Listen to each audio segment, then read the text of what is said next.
Bueno, buenas noches. Para quienes no me conocen, mi nombre es Sergio Somaruga. En principio, manifestar tres satisfacciones o tres alegrías.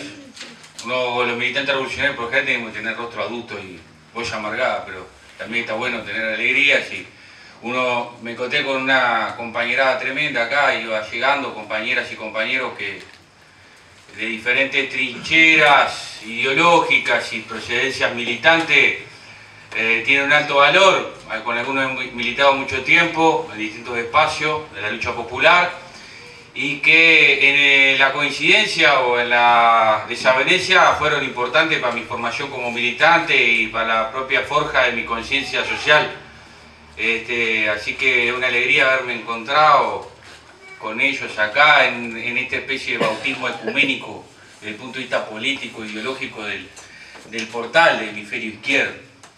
Después, bueno, también una alegría compartir esta pequeña tribuna con Danay y con Oscar, dos destacados luchadores sociales que uno también sabe abrevar en ellos, en el acierto o en la discrepancia, pero uno también aprende que el pensamiento único no es un conjunto de enunciados, no es una teoría el pensamiento único, es una forma de pensar.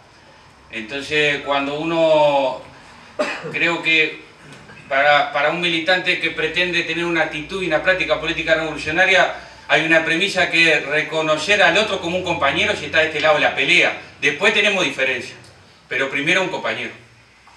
Y en ese marco es una alegría compartir este espacio de debate de ideas, de intercambio de reflexiones con estos compañeros. Y después también saludar, obviamente, una alegría que el nacimiento del portal, ¿no? Yo creo que viene a sumarse como uno más en un montón.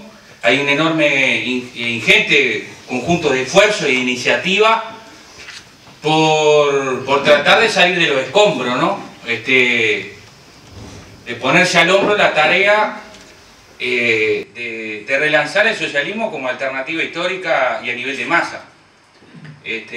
No como un espacio que no deja de ser valioso, pero como un espacio, un recinto privado, ¿no? Una experiencia particular, concreta, a nivel micro, que mientras el mundo nos sigue devorando, devastando y destruyendo a todos y a todas. A nivel ambiental, a nivel cultural, a nivel económico, a nivel de derechos. Y en particular creo que una tarea bien importante en ese sentido, el marco del nacimiento de este portal, es tratar de articular algo que hacemos habitualmente todos, porque es fundamental, que es el análisis concreto de procesos concretos para intervenir en las luchas concretas en las que estamos todos, en las distintas circunstancias, los espacios de inserción, los distintos frentes de lucha que nos tocan, unir esa lectura de coyuntura y de táctica con el polo del horizonte y la estrategia. Es decir, hay necesidad de hacer una mediación, una discusión de mediaciones entre lo concreto del aquí y ahora y lo deseable del horizonte de transformación revolucionaria. Y ahí hay que acumular masa crítica, hay que potenciar marco teórico, reinventarlo, profundizarlo y hacerlo desde el punto de vista histórico concreto. Es decir, ya está dicho y recontra sabido de que no hay política revolucionaria sin teoría revolucionaria y viceversa. Lo que necesitamos es usar el marco teórico como una caja de herramientas para pensar nuestro aquí y ahora, nuestra intervención en la lucha de clase en el Uruguay concreto, con nuestro pueblo, que cuando salimos arriba del ómnibus, en la feria, en el laburo, el que se quedó sin trabajo, el que pide cámara de seguridad, el que pide milico, el millón de votos que tuvo la baja de la diputabilidad, que es parte también de nuestro pueblo y parte del desafío de la izquierda revolucionaria. Y para eso también hay que acumular mediaciones simbólicas, mediaciones programáticas, intermediaciones entre los problemas del aquí y ahora, que son a lo que hay que darle respuesta urgente e inaplazable, y el proyecto de transformación revolucionaria, porque no somos ni tacticistas, que nos vamos a inundar de coyuntura, ni tampoco podemos ser cómodos la comodidad es algo, hay que hacer una especie de defensa de la incomodidad. Nos tenemos que invitar permanentemente a salir de la comodidad, porque la otra vez leí hace un tiempo a Stedile, hablando de este tema también, ¿no? De la izquierda y los desafíos de la izquierda en Brasil, antes de las elecciones últimas pasadas. O sea, el problema de la izquierda revolucionaria es que entre el problema del capitalismo y el socialismo no hay nada. O sea, vamos al socialismo. Y en el medio tenemos que construir esos puentes, esas mediaciones, porque es con eso que hacemos la acumulación en el tránsito. Después, con respecto al tema, desafíos y escenario y desafío. Danae decía, y menos mal que lo dijo, porque ahora ya es más fácil decirlo, pero asusta, es un tema que no está delimitado, tiene un nivel de abstracción, de generalidad, de interrelación, tremendo, tremendo.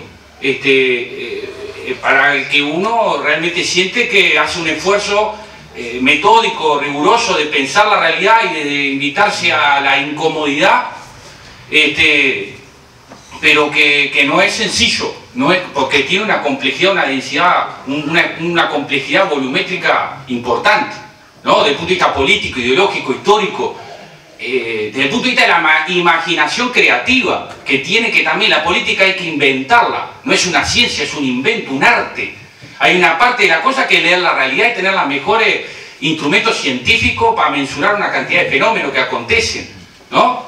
Cómo medimos el tema del Producto Bruto, cómo medimos la distribución de la riqueza. Hay una información estadística ahí que es bien relevante, que matematiza la cuestión social y nos permite considerarla con seriedad analítica.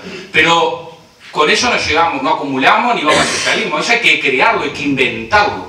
Y eso también es una complejidad. Y pensar juntos es mejor siempre que pensar solo. Entonces, este tipo de usinas ideológicas que a nivel de pueblo necesitamos urgentemente para salir de los escombros, es una tarea inaplazable. Yo voy a tratar de, con respecto a los escenarios, yo lo asimilo al balance, ¿no? Una especie de balance, y los desafíos, perspectiva, ¿no? Y voy a tratar de hacerlo con 3 ideas fuerza para cada caso. 3 ideas fuerza en torno al balance, 3 ideas fuerza con respecto a la perspectiva, de cara al socialismo. Claro, también pido generosidad de parte de ustedes y comprensión, porque la idea no es ni empobrecer, ni esquematizar, ni hacer reduccionismo, sino tratar de aportar 3 elementos que no venimos a repartir verdades, ni mucho menos, sino a colectivizar convicciones y a ponerla en el debate. Con respecto a los escenarios, a qué corno nos está pasando, dónde estamos y por qué estamos donde estamos. 3 cuestiones. Yo creo que por un lado es un momento crítico desde el punto de vista de la caracterización de la etapa. Creo que estamos... Hay ciertos consensos por ahí en torno a esto que voy a decir, que es que se llega al fin del ciclo de las bases materiales que hicieron posible el modelo estabilizador que logró administrar el Frente Amplio en estos más de 10 años de gobierno, a partir de un pacto distributivo, pacto entre comillas, evidentemente no hay ningún pacto formal, no hay pactos en el capitalismo entre los trabajadores y el capital. Y el despliegue de ciertas políticas sociales y el despliegue expansivo de ciertos derechos que venían siendo postergados y profundamente limitados con respecto a necesidades populares. Estamos hablando de salud, estamos hablando de negociación colectiva, estamos hablando de, después de 100 años, de las 8 horas para los trabajadores rurales, es decir, cuestiones pretorianas, ¿no? Que son del manual de la derecha más salvaje habida y por haber. Entonces lo mínimo, y con esto no estoy corriendo por la izquierda a nadie porque no me interesa ese partido, hace muchos años que traté de dejar ese partido de lado, pero quiero decir, es lo mínimo que se le podía pedir a un gobierno de izquierda. O sea, no es un mérito, lo que era obligación no es mérito, es tarea cumplida, se acabó, pero era el piso mínimo en el marco de un crecimiento notable del Producto Bruto, producto a galope de un comportamiento extraordinario de la renta de la tierra, que es la historia del Uruguay. por no decir de América Latina, ¿no? En el caso de Uruguay, fuertemente vinculado a las actividades primarias agroexportadoras. Y en el último tiempo, sobre todo, la cuestión de la oleaginosa, ¿no? La cuestión de los granos. Entonces, el fin de ese ciclo, o el fin de las bases materiales, el progresismo, nos pone en un atolladero. Porque, a ver, yo creo que una cuestión del escenario de cómo caracterizamos en términos generales, ¿no? No en el hilado fino más fino, el gobierno del Frente Amplio. Y bueno, yo creo que ha sido producto de, analizando, no jugando con los deseos, analizando con la realidad, tratando de discutir con la realidad, ha sido un gobierno que ha estado en una relación contradictoria entre la continuidad y el cambio. ¿Qué es lo que está en el cambio y qué es lo que está en la continuidad? Bueno, yo creo que lo que ha estado en el cambio ha sido cuestiones coyunturales, que tienen que ver con este modelo estabilizador, con ese pacto distributivo, el crecimiento del 53% del salario real, pero al mismo tiempo los trabajadores del sector asalariado no recuperó el poder de compra, la participación del salario no recuperó lo de los 90, lo de finales de los 90. Un crecimiento de más del 200% del salario mínimo nacional, indudable, indudable. Ahora, el salario mínimo nacional en Uruguay te hace pobre, porque el índice, el guarismo que mide la pobreza te indica si sos pobre, es más alto que el valor del salario mínimo nacional. Entonces, decir, sí, el salario mínimo nacional creció 230%, es indudable eso. Ahora, con 10.500 pesos vos sos pobre, estadísticamente pobre. Y después, bueno, la realidad más que pobre, ¿no? Andá a vivir con esa plata. Entonces, el cambio que ha habido, que han sido cambios importantes, producto de ese desarrollo antisocial, por decirlo de alguna manera, que han tenido el comportamiento de los gobiernos de la derecha, se pone entera a juicio al culminar las bases materiales en las que se pudo sostener. Y ahí tenemos una parte crucial del problema en la actualidad. Se terminaron las bases materiales en las que se sostenía el pacto distributivo y el modelo de distribución, porque hubo crecimiento, pero se mantuvo la desigualdad estructural. 23.000 personas, los 23.000 más ricos de Uruguay concentran la misma cantidad de ingresos que más de 1 millón. Eso, después de 10 años de gobierno de izquierda, está presente. Y no es una cuestión de acusación, no son tan de izquierda, eran traidores. No. Se trata de un problema que tenemos todos los que tenemos una aspiración revolucionaria. Todos los que seguimos reivindicando el socialismo. Todos los que creemos que el motor de la historia es la lucha de clase.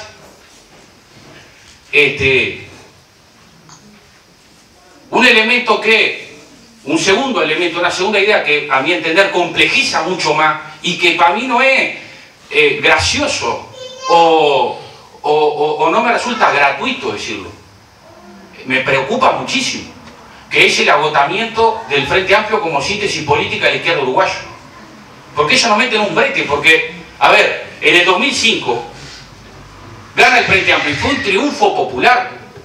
Yo me acuerdo, yo vengo de una historia libertaria de militancia. Salí a una reunión el día que se hacían los festejos en 18 de julio y me decía un compañero, dice, porque era tan grande la alegría, no hay nada más lindo, hay muchas cosas lindas, ¿no? Ver nacer un hijo, ver ganar a Peñarol, esas cosas, ¿no? Muchas cosas lindas. Pero ver a tu pueblo con esos niveles de algarabía es una cosa increíble. Me decía un compañero con el que salía de esa reunión ese día, vos, acá hay que meterse unos lentes con un vidrio rojo y otro negro y meternos todos a festejar también nosotros, ¿viste? Viendo banderas rojo y negras por todos lados, ¿no? Pero lo que voy es que fue el Frente Amplio fue, más allá de que no exprese o no haya resumido a todo el espectro ideológico y político de la izquierda uruguaya, que es mucho más vasta y más rica, desde el punto de vista de masas, fue la síntesis de la izquierda uruguaya. Pero esa síntesis, a mi entender, y esto lo pongo en el debate colectivo, se agotó a partir de 2005 y a partir del 2005 empezó a evidenciarse que esa síntesis estaba agotada. Y es un problema porque es la acumulación principal que desde el punto de vista de izquierda, a nivel políticamente organizado, ha tenido el pueblo uruguayo. Y el asunto es, bueno, y si el Frente Amplio está agotado, ¿quién viene? ¿La izquierda revolucionaria? No, si estamos hechos pedazos. Está la derecha ahí, agazapada, que tiene acumulación, que tiene proyectos y que tiene el poder. Entonces, el problema del agotamiento del Frente Amplio no es gratuito, como si lo pensamos en clave de pueblo, si lo pensamos en clave de estratégica y de lucha de clase y de quién es el principal beneficiado de eso. Ahora, el problema del agotamiento del Frente Amplio, como síntesis política, no como alternativa electoral a la derecha, pero claro, eso te hace de izquierda. Ganarle unas elecciones a la derecha, a la calle Pou, a Bordaberry, es mucho mejor, pero te hace de izquierda eso.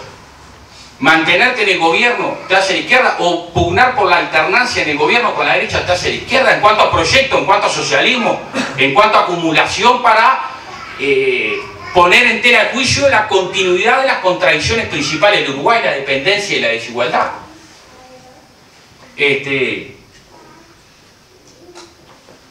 Y en cómo fundamentamos ese agotamiento. Primero, esto es todo un tema que ya de por sí es para hablar mucho más. Yo voy a tratar de identificar algunas cuestiones para no tirar el enunciado y escapar de los argumentos, ¿no?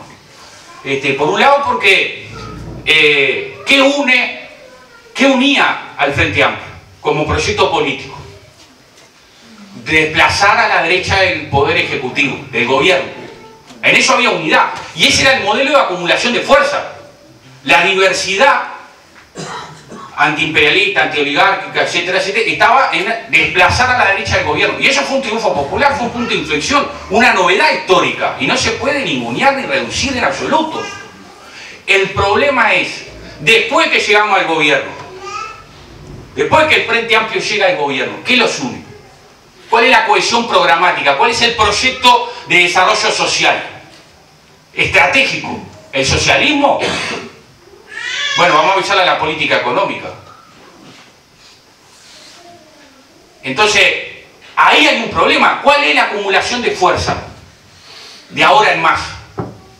¿Evitar que la derecha vuelva al gobierno? Otro elemento. 10 años de gobierno y hay problemas propios de la estructura de la formación social histórico capitalista que siguen estando, porque el patrón de acumulación no varió. Entonces, seguimos teniendo un problema significativo desde el punto de vista del combate a la desigualdad estructural, Seguimos teniendo un problema notable en cuanto a ruptura del tejido social, la violencia social disolvente.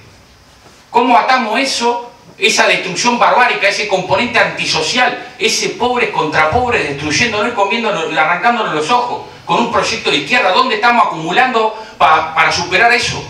El empobrecimiento cultural de nuestro gurises, de nuestro pueblo. El tremendo empobrecimiento cultural. La mercantilización de las relaciones sociales cotidianas. La instalación del mercadocéntrica en el imaginario colectivo. Esas son derrotas, acumulaciones de la derecha y derrotas nuestras. Pero hemos dado esa disputa, se ha disputado poder durante todo estos tiempos. Había un viejo debate en la izquierda que era la diferencia entre el gobierno y el poder. Hace mucho que no se hace política, a mi entender, ¿no? Con esa disputa como eje estratégico. En cuanto a proyecto económico, en cuanto a encarar las vulnerabilidades de la formación social uruguaya, en cuanto a disputarle poder a los monopolios mediáticos, en cuanto a disputar la banca, la acumulación de excedente, en cuanto a disputar control del comercio exterior, en cuanto a disputar matriz de relaciones de producción, no ya la matriz productiva, las relaciones sociales de producción, en que hemos avanzado en construcción de poder popular en el manejo de resortes económicos durante este periodo, durante el progresismo. Entonces, ahí, a mi entender, hay un agotamiento que es preocupante, porque hoy el principal beneficiario de ese agotamiento es la derecha, en un marco internacional de pasaje a la ofensiva de la derecha, y en muchos casos ya sin intermediación política, como en Argentina. Va derecho la burguesía dura y pura, va y toma por asalto electoral los resortes de gobierno.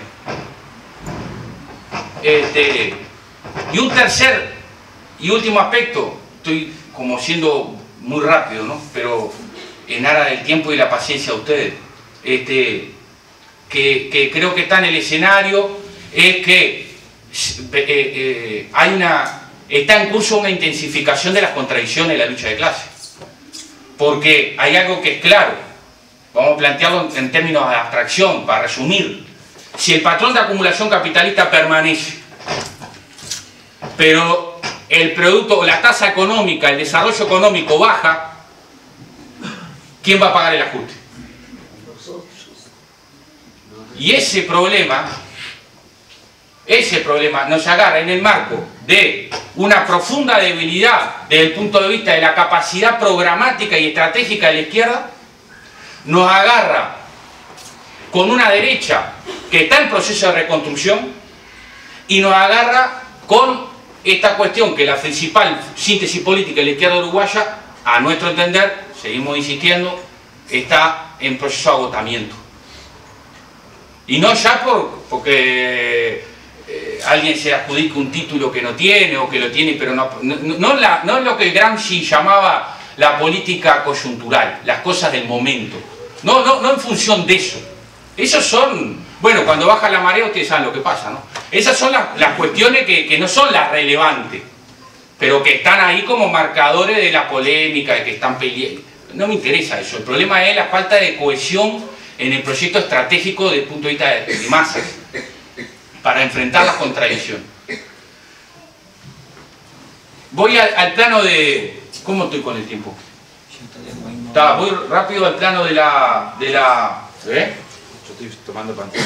Sí, no, vos sos a hablar poco, igual. Claro, me voy a pasarme y no sé, este loco viene aburrido. Como es, las cuestiones de los desafíos. Yo creo que hay tres grandes, a ver, hay muchos más, ¿no? Pero para ordenar y compartir ideas, tres grandes desafíos. Uno es cómo pensar la construcción de una nueva síntesis política de izquierda, que no necesariamente tiene que pasar por un formato orgánico. Yo no creo ni que todos los que están fuera, que somos de izquierda, estamos fuera del Frente Amplio, somos ultra, como se utiliza rápidamente para caracterizar ese paso, pues son ultra, ¿viste? Son como una especie de infantilismo llevado a hacerle juego a la derecha, ¿no? Ni todos los que están en el Frente Amplio son traidores y no son compañeros revolucionarios. Yo creo que ahí hay transversalidades, pero se tiene que empalmar esa transversalidad en algún modo de consenso, de modelo de acumulación de fuerza de práctica política, de cómo hacemos frente a un escenario que se nos va a venir ahora, a una ofensiva de ajuste capitalista para volver al Uruguay de siempre, ¿tá? ¿Cómo hacemos para enfrentar eso con una perspectiva de izquierda de cara al socialismo, de izquierda con proyectos revolucionarios? Entonces, ¿cómo pensar una política, es decir, un conjunto de acciones concretas, de procesos que propicien la formación de una nueva síntesis política de izquierda comprometida políticamente con el socialismo, con acumular hacia el socialismo? No el socialismo como la eterna postergación de los deseos, el socialismo como necesidad histórica. Y esto tiene que ver no solo con un acuerdo de cúpula, no pasa por ahí. Pasa por ver cómo construimos legitimidad en torno a eso, cómo construimos que el discurso del socialismo sea una alternativa a nivel de masas. La segunda cuestión creo que tiene que ver con pensar como desafío en las mediaciones programáticas para el Uruguay. La función, algunas cuestiones ahí que me parece interesante para meter, la función social del Estado. El rol de las empresas públicas, la expropiación del capital en aquellas áreas en donde el Uruguay como formación social marca la diferencia, es decir, la estatización del suelo para apoderarse no indirectamente sino directamente de la renta extraordinaria, que es lo que ha permitido al Estado uruguayo sustituir a la burguesía que nunca tuvo. Fíjense ustedes, De las 10 empresas que más exportan de Uruguay, 9 son corporaciones multinacionales. Una sola es el capital uruguayo. Y esa la creó el Estado, es con la PRODE, se creó por ley en el 35. La empresa que manifiesta mayor desarrollo de la fuerza productiva de Uruguay fue creada por el Estado. Entonces, el Estado jugó el papel sustitutivo de la burguesía. Y eso lo hizo al amparo de la apropiación de la renta extraordinaria de la tierra. Entonces, ahí hay que construir programas, pero no programas para el socialismo, programas para acumular, dinamizar contradicciones, disputarle poder a la clase dominante, disputarle poder. Y para eso hay que tener una actitud política, no solo política concreta. Y por lo tanto la tercera cuestión, que es cómo fortalecemos en todos los niveles una estrategia que trabaje hasta el hueso a nivel de base, hasta el hueso a nivel de base, porque sin poder popular no se le mueve 1 milímetro de la pulsada del poder a la clase dominante. Pero la tercera cuestión en los desafíos es cómo construimos estrategias de desarrollo del poder popular a nivel del pueblo socialmente organizado. El movimiento sindical ha crecido exponencialmente la tasa de afiliación, entre otras cosas, en ancas de los consejos de salario. Eso es inobjetable. Ahora, con la concertación para el desarrollo vamos a disputarle poder, participando del diálogo social, que no hay problema. Yo participé en la organización del debate educativo, en la ley de educación, no pasa nada, participamos, no es una cuestión de participar o no participar, para eso maniqueísmo. El problema es cómo desarrollamos una acción política concreta que desarrolle el poder popular para dinamizar contradicciones y disputar poder. Esas creo que son en títulos muy generales. Disculpen la ordinariedad de la rusticidad de mis palabras, ¿no? Pero las cuestiones para compartir. Y lo último, y termino acá porque me parece que esto es clave. Me preocupa mucho que el gobierno del Frente Amplio haya hecho cosas que la derecha hubiera querido y no hubiera podido. ¿Ah? Y esto también hay que decirlo. Y no es para tirarle piedra a nadie por la cabeza. Porque no se trata de eso. Se trata de pensar que si vuelve la derecha al gobierno, si pasa esa calamidad, que es una posibilidad en el marco de la democracia burguesa que hoy el Frente Amplio respeta plenamente, mandar militantes en Cana va a ser una papita. Yo me acuerdo en el 2008, el vicepresidente, actual canciller, Nino Boa, que hizo la denuncia penal contra los 10 estudiantes que además los cagaron a palo en las barras de los milicos por protestar por el fraude de la votación de la ley de educación que escamoteaba todo el Congreso de Educación y todo ese proceso de participación y consulta popular. Que mandaran en Cana, claro, sí, el Poder Judicial es autónomo. Ahora, lo que creemos en la lucha de clase, lo que creemos en que el Estado no juega un papel abstracto en la lucha de clase, no nos comemos el verso de que la independencia absoluta del Poder Judicial con respecto al poder político y al poder económico. No, en Cana, me acuerdo del perro, en un 1 de mayo, carnereando, tiene una piedra y lo mandan en Cana al tipo porque tiró una piedra a un carnero. Y no estoy haciendo apología de la violencia, estoy diciendo esto cuando se dice la mejor historia del movimiento obrero. El movimiento obrero en Uruguay no arranca con el glorioso Picheletti, que lo defiendo a rajatabla. Arranca en el 1890, con acción directa. La acción directa también es parte de la mejor de la historia del movimiento obrero. Y esas cosas nos han pasado. Serán micropolíticas, pero nos han pasado. Las PPP no son un invento de la derecha. Fijémonos, el gobierno tenía a la derecha con un síndrome de abstinencia tremendo. Hace 10 años que no está en el gobierno, que no logra la repartija de la caja chica, no logra estar en el bestseller de la pasarela política uruguaya. Un síndrome de abstinencia tremendo tienen. Aprovechan cualquier cosa para pegar como entra un gorro. Ahora, nadie discute la política económica. Porque hay un consenso ahí. Hay un consenso en política económica. Entonces, esas cuestiones, parte de estas cuestiones, si vuelve la derecha, tenemos un legado también de cosas muy jodidas que dejó planteada el Frente Amplio. Y eso también es parte del debate. Pero, al mismo tiempo, también la izquierda, vuelvo a insistir, tenemos que salir de la comodidad. Es fácil para mí colocarme en el lugar de la denuncia, tirar palo y el Frente Amplio no sé qué, ¿y yo qué? ¿Y nosotros qué? Los revolucionarios de adentro y de afuera del Frente Amplio. De adentro y de afuera, ¿qué? ¿Qué tenemos abajo del brazo? Y ese es un problema que nos interpela a nosotros mismos también. Y en ese marco, y termino con esto, creo que, y lo digo sinceramente, creo que hay que no hacer religión de las diferencias, no hacer dogmatismo de las diferencias. Los compañeros y las compañeras se ven en la lucha. Y en la lucha, si estamos, no importa, a mí no, tenemos que superar, hacer un esfuerzo real, porque es fácil decirlo y difícil hacerlo, pero superar el sectarismo, superar nuestras miserias, nuestras mezquindades.